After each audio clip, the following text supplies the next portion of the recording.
The island of Sodor is surrounded by beautiful blue sea.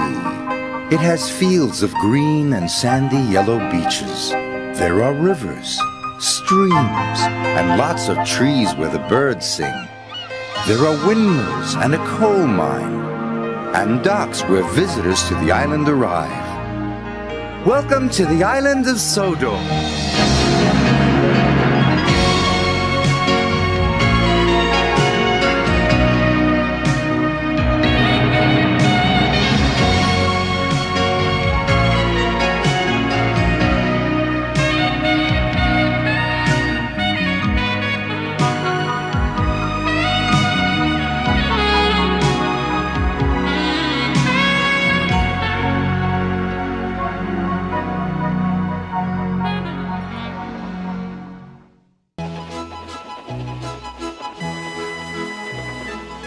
Thomas's branch line is important, and so is Edward's.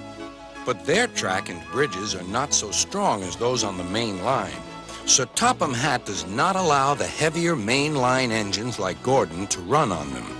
But one day, the way Gordon was talking, you would have thought Sir Topham Hatt had given this order for quite another reason.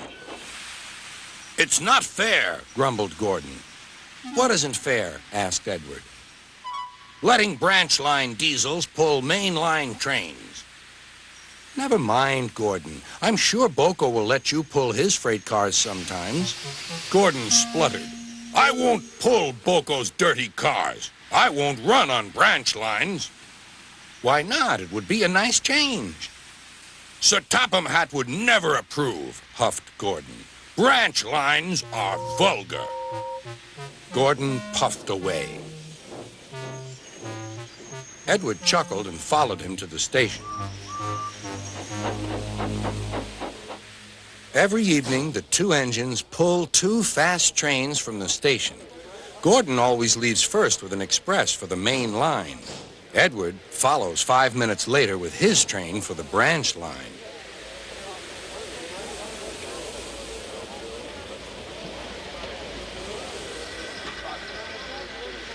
Usually, everything runs like clockwork, but tonight there was trouble. A lady in a green floppy hat was saying goodbye to a friend. It was nearly time for Gordon to start. The fireman looked back towards the conductor's van and saw something green waving. "Right away, mate." He thought the conductor had waved his flag. Gordon started, leaving luggage, his passengers, and the conductor all standing on the platform. Everyone was very surprised and cross.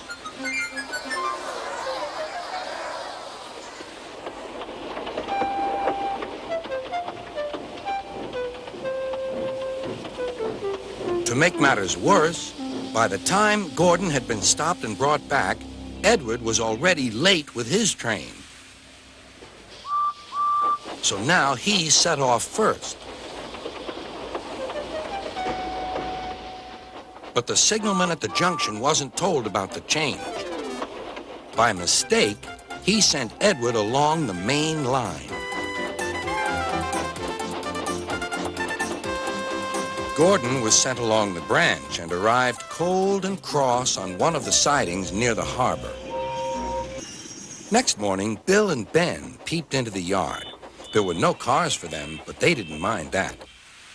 Teasing Gordon would be much better fun. "What's that?" asked Bill. "Shh," whispered Ben. "It's Gordon." "It looks like Gordon, but it can't be. Gordon never comes on the branch lines. He thinks them vulgar." Gordon pretended he hadn't heard them. "If it isn't Gordon," said Ben, "it's just a pile of old iron, which we'd better take to the scrapyard." "No, Bill. This lot's useless for scrap. We'll take it to the harbor and dump it in the sea." Gordon was alarmed. "I am Gordon. Stop! Stop!" When Boko suddenly arrived, Gordon thought him the most beautiful sight he had ever seen. "Boko, my dear engine, save me!" Boko quickly sized up the situation and threatened to take away the cars he had brought for Bill and Ben. This made the twins behave at once. Gordon thought Boko was wonderful. Those little demons, how do you do it? Ah, well, said Boko, it's just a knack. Gordon still believes that Boko saved his life, but we know the twins were only teasing, don't we?